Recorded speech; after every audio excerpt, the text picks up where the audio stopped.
the M25 at times, a car park, because that's not going to improve the infrastructure at all. So it's just trying to get everything we want and improve the environment for you primarily, foremost at the same time.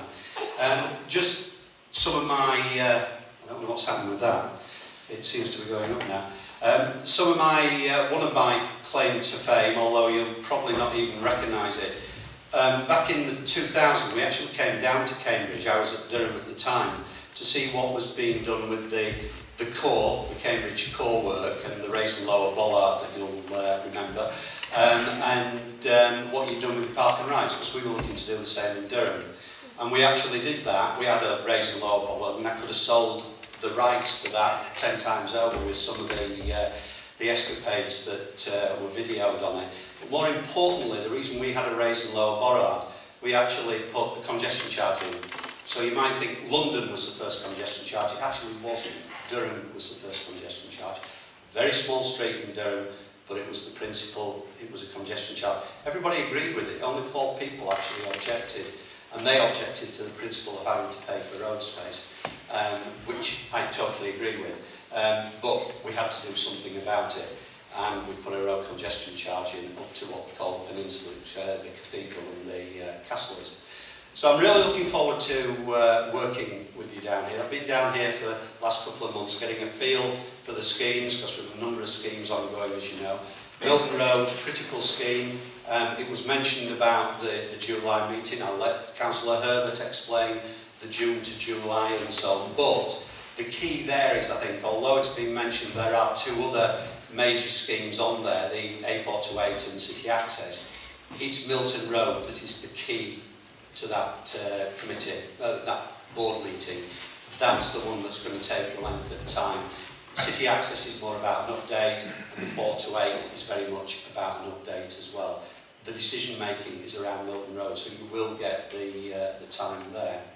That's enough about me. If I can perhaps now just give you an overview of what we've been doing over the last few months. And I think the first and foremost point to say is that we're working on the Do Optimum scheme.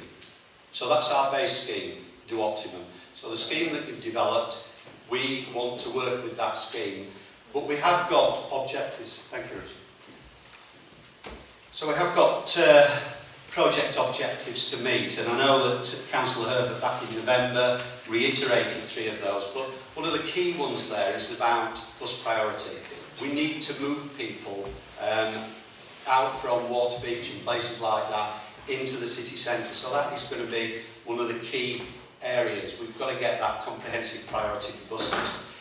We've got to get that additional capacity because of the housing sites and the employment sites. But it has to be safer and more convenient. We do want to incorporate, we need to incorporate walking and cycling.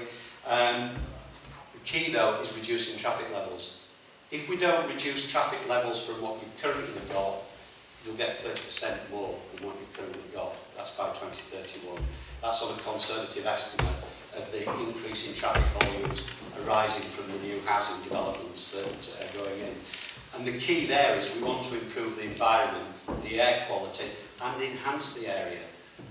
And seriously, I'm not going to do that for you. You're not going to be thanking me if we do that and you're still a load of cars there.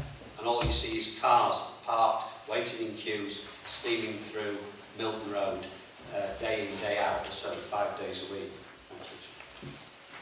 Okay, so to give you an update, we had the design workshops back in September and December, and you came up with your 12 resolutions, and I'd like to go through those resolutions and tell you where we were at. The health warning I'll put on it, the wording we've put on is good officer speak in terms of it's not our ultimate decision. Yes, we make recommendations to the board, but the board determines. So where you see words like should, we mean yes, we agree with you and we will make that recommendation.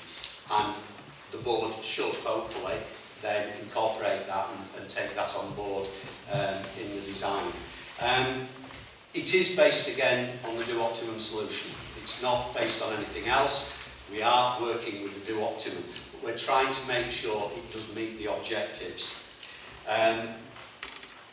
You know what the date is. The date's the 26th of July that we'll be going to.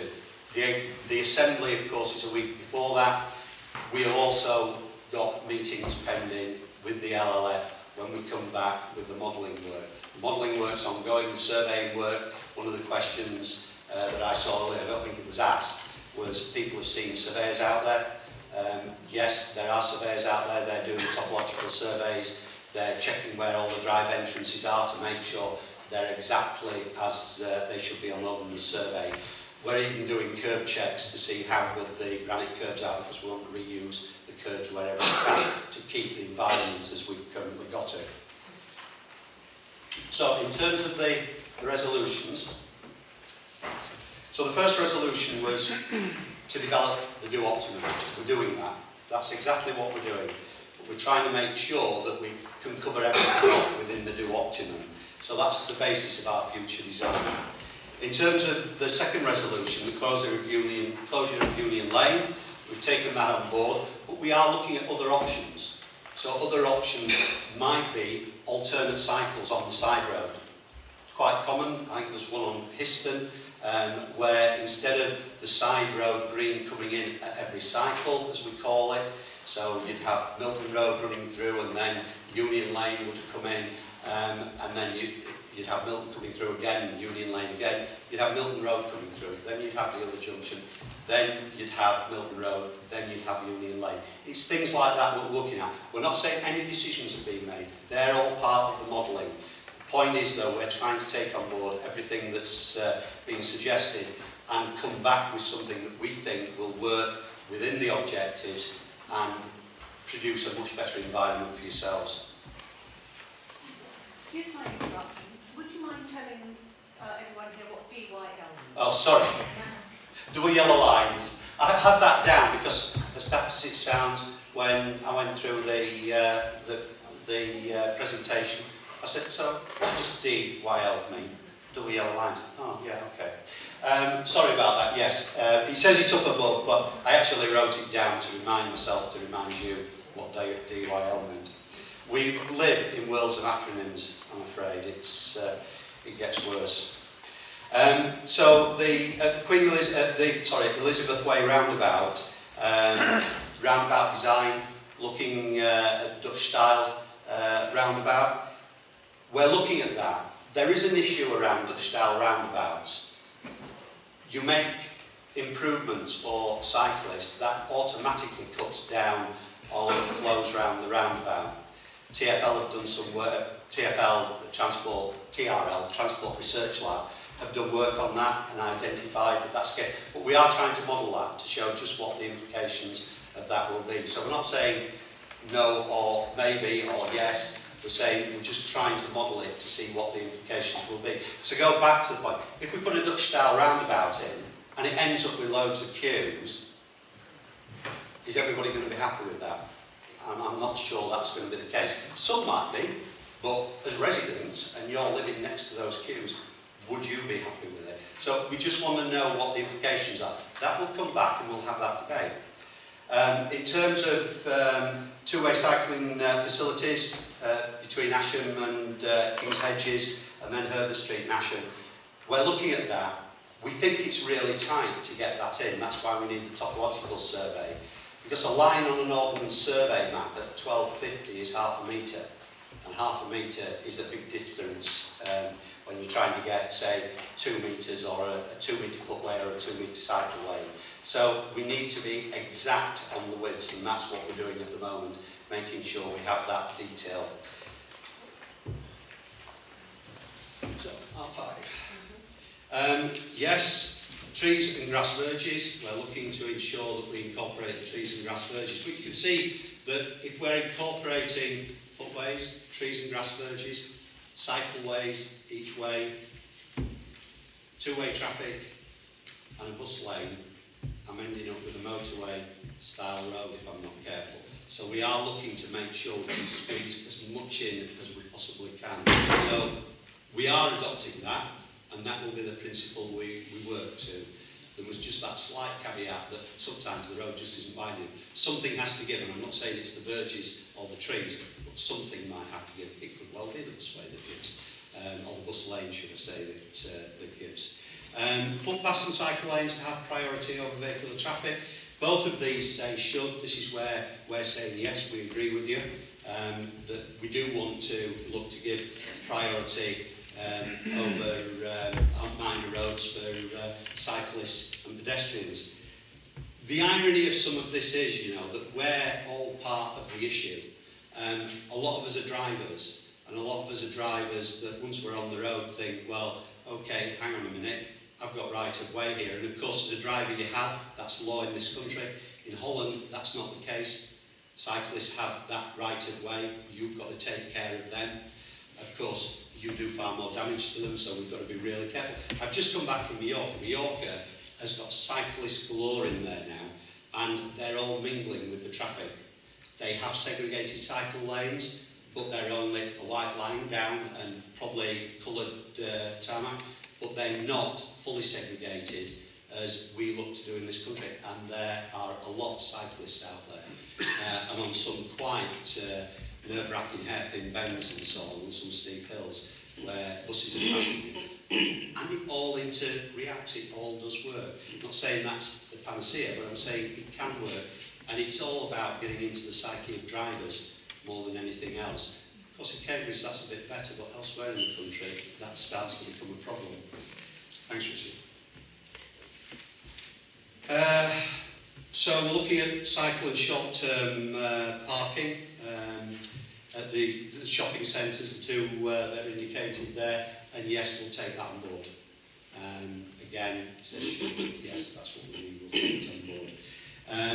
In terms of off-road parking, yes, we're doing a survey of that. So properties that don't have off-road parking, we're looking to make sure that those properties can be accommodated with parking for the future, whether that be down side roads or whatever.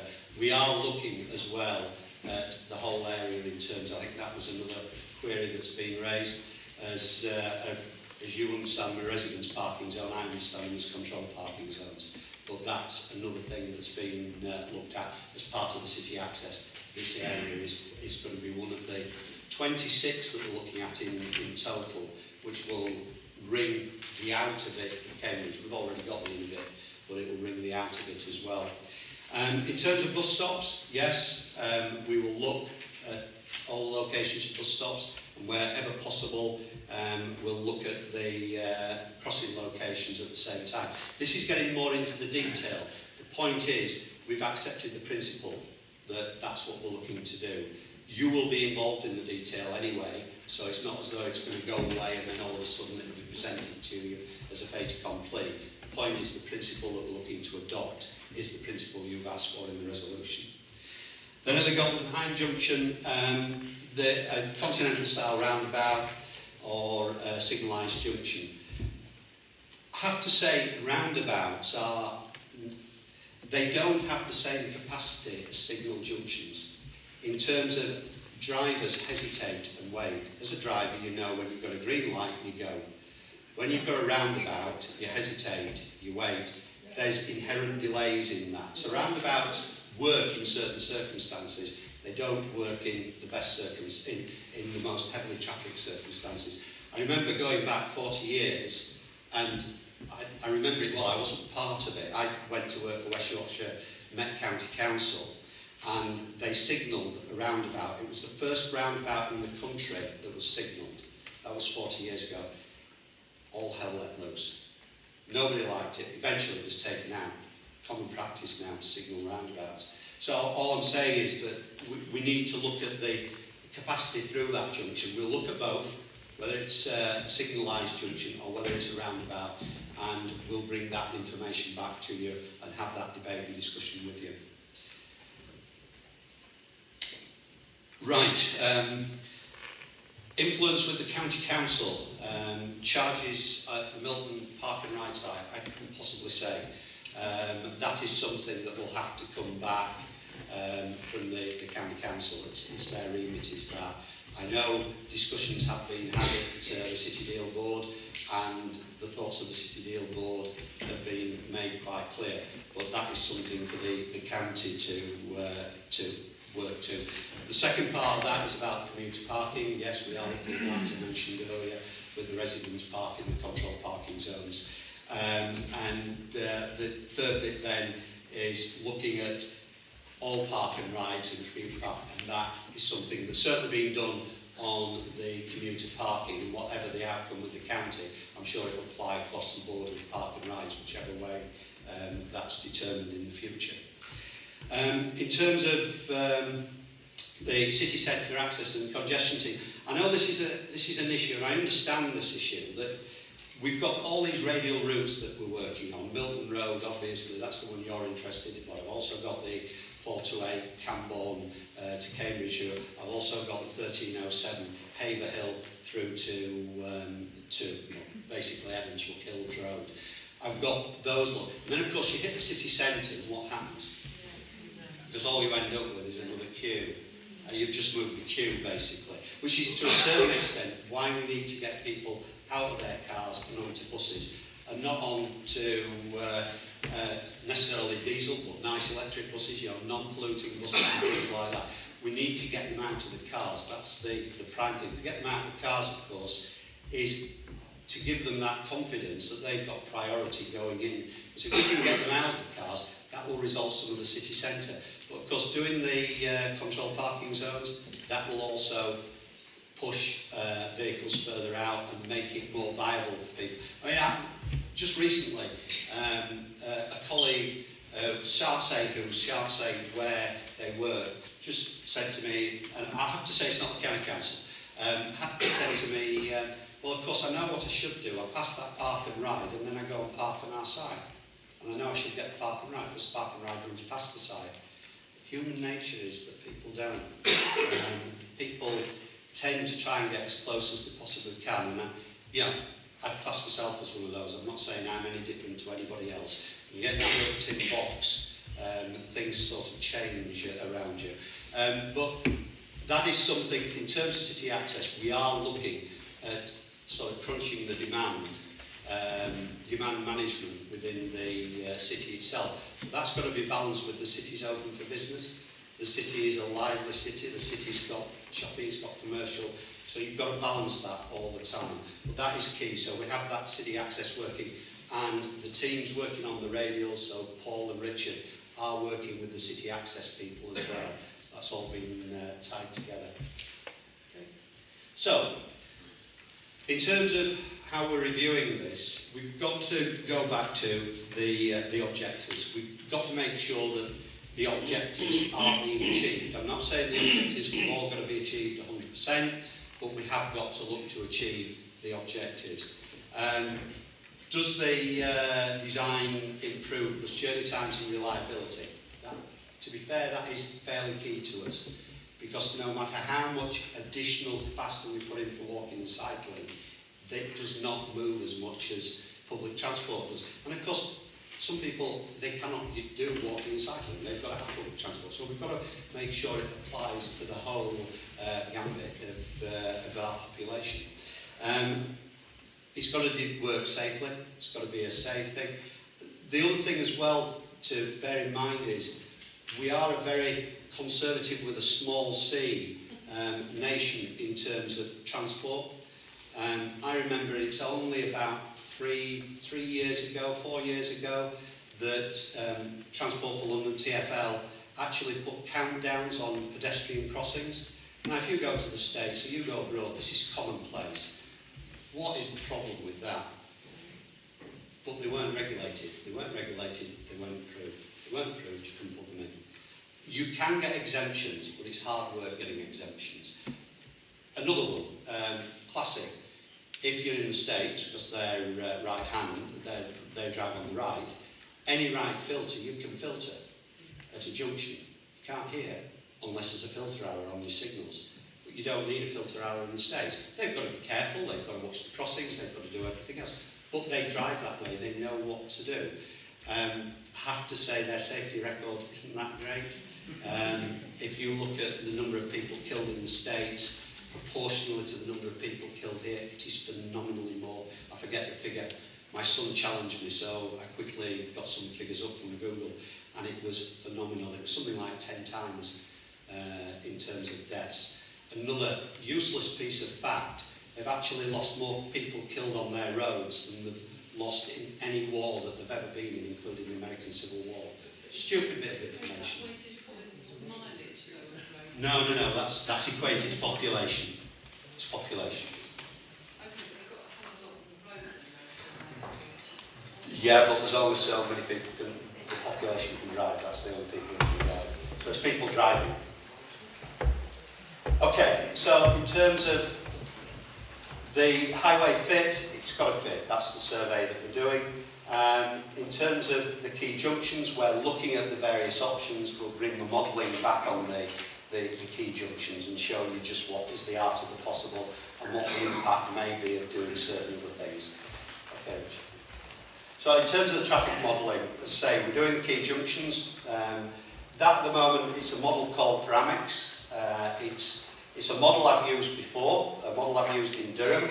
I remember it well. We had a dual carriageway coming into Durham, 2 lines of traffic that was stationary for about 3/4 of a mile from the junction. We wanted to put a bus lane down, so it would leave 1 lane for traffic, bus park and ride, and a bus lane. And the elected members, the county council members, could not believe the queues would not be twice as long. And actually we've demonstrated the queues will be no longer for the traffic than they currently were, 3/4 of a mile. But we freed up a whole lane for the buses. And to be fair, I didn't care about the 3/4 of a mile traffic, because if they'd have just gone 3/4 of a mile further back, they could have gone on the park and ride and come straight through, so I have no sympathy for them whatsoever. But the point is, it demonstrated that, and that's exactly what happened. And it is a nice model. When you see it, I'm hoping you will be impressed, because it's moved on since I've used it. That was about 10 years ago. Okay, in terms of the comparison's with do nothing. So it's a do optimum with the options with do nothing. So that's the comparison we're doing. The do nothing is based on the 2031 flows, but we are looking at, as I say, all the other options. Quickly, just running through some of the issues. Don't want to hide some of the issues that we might have, but I'm not saying that these are issues. I'm just saying these are what we've already flagged. So on the first section, from Misham's Corner up to Asham, of course we've already got bus lanes there. The do optimum doesn't have any bus lanes there, so we've compromised and we've taken bus lanes out. That's an issue. We've got to look at that. But there is insufficient width there. No, why it's happened, there is insufficient width. There is a question as well that at Herbert Street, I think he's been asked for a crossing, and we need to ascertain the numbers that we might get there. The old days where we put just standard zebra crossings in, and some authorities are going back to that, they're probably running about £10,000. I wouldn't care to think how much toucans and pelicans run at these days, but they must be at least 50,000 plus. That's not to be a reason not to do it. But of course, there are rationales for why you put signalised junctions in. If car drivers constantly go through a signalised junction that is never at red, their perception is it's never at red. And how many times have you driven from A to B on autopilot and you've wondered, how did I get from A to B? And that's what happens when you get to signalised junctions that don't operate or don't kick in very often. And you're more of a safety issue. So something we just need to look at. I'm not saying that that's going to be a problem. I'm just saying it's an issue we need to consider and come back to you about. Mentioned about Elizabeth Way and the capacity there. We will model that. We'll come back to you with that and tell you. We don't know at the moment. The modelling on Dutch-style roundabouts isn't precise because it's not something, as you probably know, it will be one of the first within the countries. It's not even the country, it's not something that's commonly used even within London. A bus lane is required on Milton Road approaches to the roundabout. Question. I think junctions are the issue. It's not the lengths in between. Where you get delays, I suppose it's just saying common sense, it's the junction. That's where you get the delay. So that's where we've got to get the buses through. It's not actually the length in between, perversely, because you steam them up just before the junction and you might get them a bit further forward in the queue, but if you don't get them right up to the front end, then they still suffer some element of delay. We're talking about the possibility of a signalised roundabout there as well. So we are looking at all the options there to try and come up with a solution that we think meets the do optimum and meets some of the objectives as well. In terms of section 3, so we're looking at, you've got a number of within a signal cycle, you have what we call stages. So Milton Road will be a stage, Albury Road will be a stage, the pedestrian phase will be a stage, the cycle phase will be a stage. Between every stage you have an all red, so you actually end up with inherent delay built in to the more stages you have, the more delay you get built into the overall cycle. So it's just trying to work that through. Again, not saying it wouldn't work, but we just need to see what the implications of that are through the modelling. And again, in terms of bus lane and the queues, we need to make sure that we model where the queues are, and we need the bus lane to be at a point where it actually accommodates the buses to get to the front of the queues. So that's a question as well that we're looking at. Longer bus lanes is a problem because obviously trying to get in the two-way cycling and so on, then that takes more road space out. So again, we'll try and get the optimum length on that, but again, it's something we'll come back on. So in terms of the Arbury Road, then up to Woodhead. So again, we think the queues when we get to the junctions are going to be such that we're going to need some bus lanes in there. I mean, there is already a bus lane in there that isn't in the do optimum. So we think we will need to look at the bus lane situation. But again, we need to make sure there's sufficient room for that. And the thing about the trees, and I know this will only be a schematic on the do optimum, but the trees are all nice evenly spaced out. Unfortunately, drive accesses don't work that way, and so we've just got to make sure, which is why we want to plot all the drive accesses and make sure that we get the trees in the right location, we get as many trees in as we possibly can. Then on the next section, that takes us up to King Hedges Road, up to Hind. So anticipated queues, we do think again will require some bus lanes on that. There is a bus lane certainly running part of the way up there to past Woodhead Drive. And again, is there sufficient room? We will know better when we've got that survey. And again, it's about the private drives and where the trees are, but we are looking to get the trees in, but obviously not planted in some of these private drives, because I think that might be an issue for them. In terms of the Golden Hind, then running up to the end of the scheme, here the question is signalled, or do we want the Dutch style roundabout? We need to look at that. There is that impact on capacity, and again limited bus lanes on the approach to the roundabout. Our feeling is, I have to say, our feeling is signalised will probably give us a far better result out of that, but I'm not saying that we're not looking at that. We are looking at that, and if it shows that for the sake of perhaps a little drop in capacity we can get a roundabout out of that, that's fine, that's what we'll look for. So we're looking for the data on the private accesses. We're doing additional surveys on the crossing movements. We're doing laser surveys, that's the topographical surveys, that's what's ongoing now.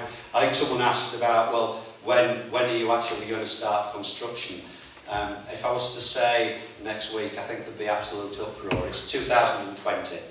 So it's quite a way down, but it's a process. This is not, you know, the detailed design, it's getting the design principles in place, and most of which we accept from the resolution that you put forward.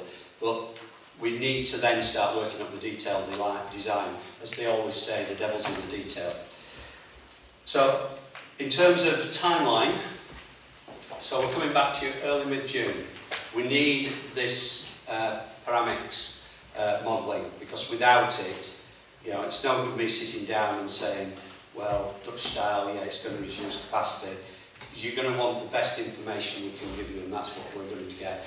In terms of the schemes that have been run, this is the first scheme that's been run with paramix. So we will look to run other schemes as well. It's a far more detailed model, and as I said, it is quite a good model, and it's very visual in terms of seeing exactly what's happening to queue lengths and so. But it is a model, you know, and car drivers are fickle things. Can I ask a question at that point? How will that be shown to us? Richard, is that going to be something we can project onto the screen? Not the actual model itself. With the model, it's run multiple times, it extracts data and averages them. There'll be lots of data from the tables which will show you the queue lengths, the journey times for bus and non-bus vehicles. So there'll be quite a bit of data there, but actually showing the model, running it in real time. No, I don't mean that. I mean, will you be able to be in a position to show us a visual impression of what you've modelled? In other words, a visual impression of what the road will look like, what the junction might look like, and in the background you would be able to inform that with data on this is going to be sufficient capacity or it's not going to be sufficient capacity. We can certainly provide layout diagrams to show you the layout of the junction that's been modeled. And with the delays and the queue We lengths can and so. show you the data that comes out from the modelling in terms of the queues, the delays, the journey. Okay. I hope that's as easy for us to understand as possible. I have to say, it's a real challenge to take that data and convert it into an easily accessible form. We'll have to do a lot of work on that, and there may be quite a lot of questions that come out of the data we present. It's always quite a challenge to get the layperson to understand what the model is actually showing. I was hoping you might be able to have a lovely visualisation of us flying down. Full enough, yes. So you confirm the design we worked out. That's Yes. what we plan to do. Yes, that's exactly what. But that, to show you that, we've got to agree what the principles are. I mean, the detailed design will come afterwards, but we've got to know that it's a signal or it's a roundabout, where the bus lane is, where it isn't, where the cycleways are, where we're putting all the trees, the hedges, and the verges. So that you will aim to show us some kind of such visualisation towards the end of the process, when Yes. you've got some